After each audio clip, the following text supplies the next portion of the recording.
La Chine a éradiqué la pauvreté absolue, mais elle compte toujours 1 milliard de personnes dont le salaire est faible, tandis que plus de 400 millions gagnent un revenu moyen.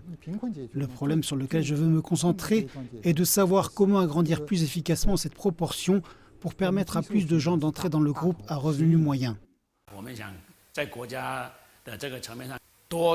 Nous recherchons plus de soutien du niveau national pour Hainan dans ses grands projets, ses systèmes, ses politiques et ses fonds, afin que la construction du port de libre-échange de Hainan puisse connaître un développement soutenu. J'espère que la loi sur la sécurité des données personnelles et de l'information sur Internet pourra être publiée dans les plus brefs délais.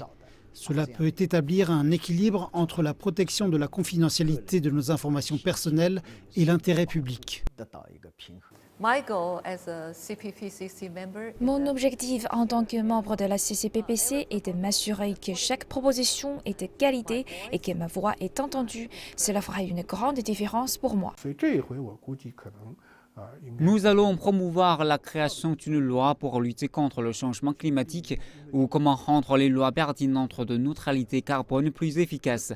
C'est une question de système juridique, ce qui signifie que nous devons mettre en place des mécanismes complets pour promouvoir le changement, pas qu'une simple loi sur le changement climatique.